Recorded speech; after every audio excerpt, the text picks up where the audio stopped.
Hey everybody, welcome back to Video Game. So taking the start of our yearly series, the Unported Playlist Hall of Fame, where I nominate games from the past that I've talked about on the channel and talk about the fact that still to this day they are A, some of the best arcade games ever made, and B, still not ported to any home console around. And obviously you saw the thumbnail, you saw the title. Today we're taking a look at the House of the Dead Scarlet Dawn. This is absolutely, in my opinion, a 10 out of 10 arcade light gun classic. Sega just absolutely knows this genre, and considering every other game in the House of the Dead franchise has had a home port, the fact that the House of the Dead Scarlet Dawn still remains locked to the arcades is absolutely wild to me. This game is begging for a VR release, or at least something on PlayStation 5, Xbox Series X, and PC so we can play it at home. But to date, the only way to play this is to find an arcade cabinet or use something like Techno Parrot. Before I get too far involved though, do me a huge favor, down below, hit like and subscribe and ring that notification bell, definitely helps us out. If you feel so inclined and want to support the channel, we got a Patreon link down below as well. But I remember when the House of the Dead Scarlet Dawn was first announced and first previewed, I was absolutely excited to find an arcade cabinet in Chicago, and I basically just called around to see when they were kind of shipping, who had one. I found one, I went in, I dumped a metric crap ton of cash into it to see the ending, and I absolutely fell in love with it. It is my second favorite entry in the House of the Dead series, with the original House of the Dead still remaining my first. This game is huge, it's explosive, there's hundreds of zombies on screen at any one time. It just absolutely fulfills every single need I have when it comes to a horror arcade light gun game, and it is another entry in the canon of the House of the Dead, so we even get more story and understanding of what's going on. And this introductory sequence here in the ballroom with the helicopter and everything exploding is some of the best gaming minutes you can get. It's 3 concise, amazing action-packed light gun minutes that just give you everything you need out of the genre.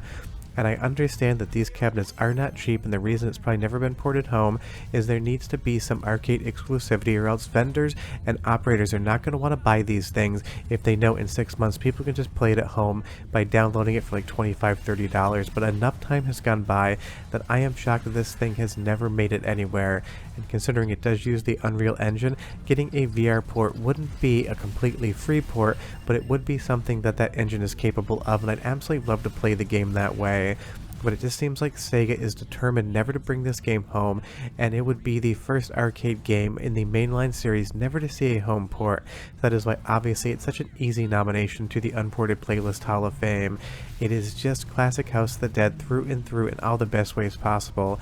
If there's only one thing I do not like about the game, and I totally understand that they were just going for the rating, is the fact that the zombies do not have any destructibility. There's very little core in the game, and when they do come apart, they basically just fade away with that effect. You're not going to see any entrails, you're not going to see any exploded heads. They just kind of either fade away or get knocked back. And like I said, again, I get the fact that they need that rating for the arcades. They don't want to make it too mature. But it is the one thing I miss, but it's not like it started here in Scarlet Dawn. House of the Dead 4 also didn't really have all that much gore in it. Honestly, that kind of stopped with House of the Dead 3. But I absolutely love how many zombies they put on screen at once, and I love that they definitely seem recognizable. The blue shirt zombie, if that's just not Larry David, I don't know who it is. You're going to find Slash in the game, even though they don't call him Slash. All of these models remind me of certain famous people, and I'm not going to tell you all of them, but just kind of think and maybe guess in the description below. But if you've never played the House of the Dead Scarlet Dawn before in arcades or at home, you are absolutely missing out on one of the best Sega arcade games of probably the last 10 years. Sure, the voice acting is hokey, but it's intentionally so, but this game just absolutely looks, plays, and feels incredible. And there's so many different guns you can unlock with money in the game, or you can just unlock them all at once if you play in Techno Parrot, giving you so many different ways to experience it. And in some ways, this game feels a little bit like the original House of the Dead, because we are going through a gigantic manor mansion, just like we did with Dr. Curian in the first game, so I love that it kind of calls back to that overall aesthetic as well. It's my favorite of the House of the Dead, and I love it here. Kind of has some Resident Evil vibes as well. From all of the challenge to all of the action, it is just straight up a classic, and it's got some incredible music too, so go ahead and listen for 45 seconds, and I'll be right back.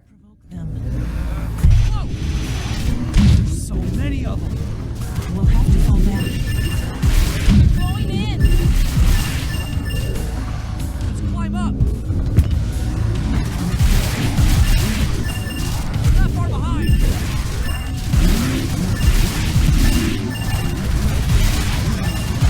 Eyes up. Nice. Player 1 damage.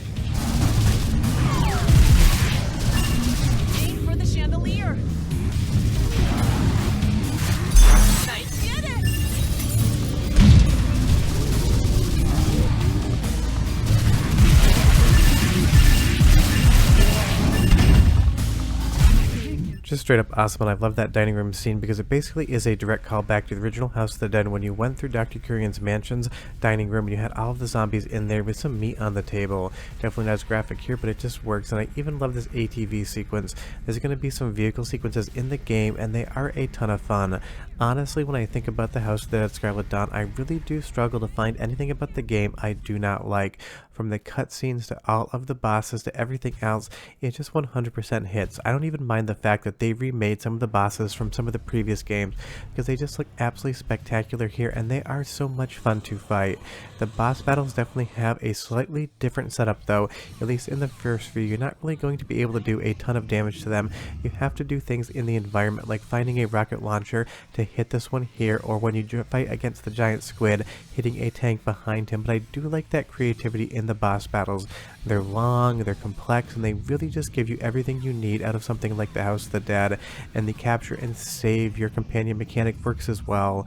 And of course you can play this as a two-player game. It comes alive even more, and honestly the way that some of the zombies kind of come from both sides of the screen at once, it does feel like it is set up to be a little bit easier as a two-player experience.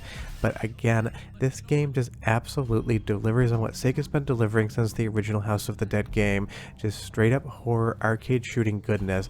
All of the different environments, all of the graphics just look so good. The only thing again that I just don't love about the game is that lack of gore, but I can totally forgive it for that because everything else about it just 100% works. I love all of the different visuals here, the slight smokiness in this fire area, and everything else about it. Now of course you're going to continue to see the same zombie over and over again because they only made so many character models, so they are going to recycle those.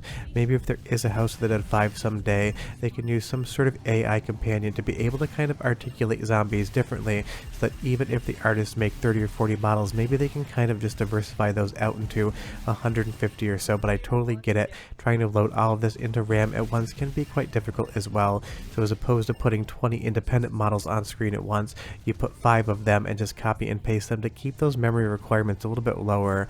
But it'll really be interesting to see what happens next, because at the end of this game it says the story will continue in the next House of the Dead entry, and of course at least the recording of this video we have no information about that, but I do make these in advance, so if that's happened I will definitely leave it in the description below, because I feel like we are long overdue for at least an announcement of another House of the Dead game. And Scarlet Dawn definitely did sales. You saw this in pretty much every big arcade out there, and it is still out there, so hopefully Sega made enough money to warrant another entry, even if it is just an arcade release, because inevitably pretty much every modern arcade game gets brought home, even unofficially, by fans in this instance. And I love this outdoor area here as well, this Japanese garden with the bonsai trees just ripping and tearing through zombies as they march towards you, shambling and staggering their way towards bullets. It just works. But I'm going to do a soundtrack sample as well as a voice acting sample, about 50 seconds or so, and I'll be right back to talk a little bit more about the game.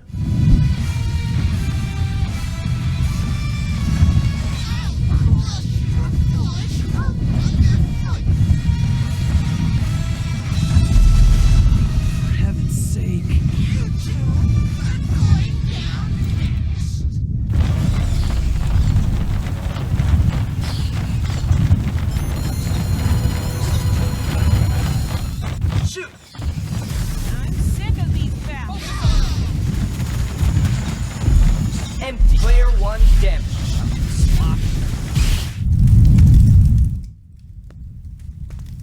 You fall down, not us.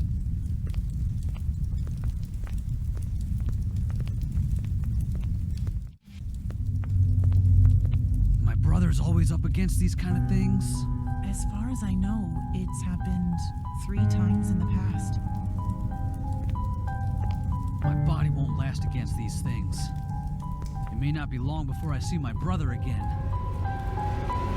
I mean, the voice acting is absolute trash, but you know by this point in time that they didn't have to have it that way. It is a conscious choice to kind of keep a little bit of the cheese of the House of the Dead franchise alive, and I appreciate now that the writing is absolutely still terrible, and the voice acting's intonation and overall vibe just kind of sells the fact that this feels like a B horror movie, because that's what the House of the Dead always has been, a B horror movie aesthetic light gun game that just happens to be some of the best arcade light gun games in the genre. It is S tier talent with a B+ script script and voice acting, and it is all done by intention, and that's really why I love this. And here comes Slash with his guitar, and we even get a Twin Peaks reference here with the blue roses. But if you never watched Twin Peaks before, that might not hit as much, and if you have watched Twin Peaks, you'll 100% understand what I'm talking about. So leave me a comment down below, are you a Twin Peaks fan or not? And as we move on to the final boss here, again, one more time, let's just kind of go through a checklist as to what I consider the Unported Playlist Hall of Fame entrance. 1, graphically, it has to be outstanding, and it has to be progressive for what it does. House of the Dead Scarlet Dawn 100% checks that box. 2, the gameplay just has to be 100% on point. It needs to deliver everything the genre asks of it. As far as the gameplay here, the shooting mechanics, the extra weapons, the overall challenge, it is just a straight up 10 out of 10. The soundtrack has to be great, and we have that here as well, and it just has to be, at the end, one hell of a fun game to play, and the House of the Dead Scarlet Dawn 100% delivers on the fun factor. From start to finish, this game is intense, action-packed, beautiful to look at, and amazing to play, and somehow still to this day it remains unported. So that's why it is the first entrant in the Unported Arcade List Hall of Fame for 2025. Leave me a comment down below and you tell me, what's the one game you would nominate for being one of the best unported arcade games of all time, because I would be curious. For me, the House of the Dead Scarlet Dawn was a no-brainer this year. This is the 3rd year running I've done the Hall of Fame, and I've got at least 7 more games to put into the Hall of Fame this year, so you'll have to wait and see what they are. And again, if you've never played the House of the Dead Scarlet Dawn before, I can't recommend you play it enough. Grab Techno Parrot, load it up, and have a metric crap ton of fun. But we're done. I'll see you guys next time. Bye-bye.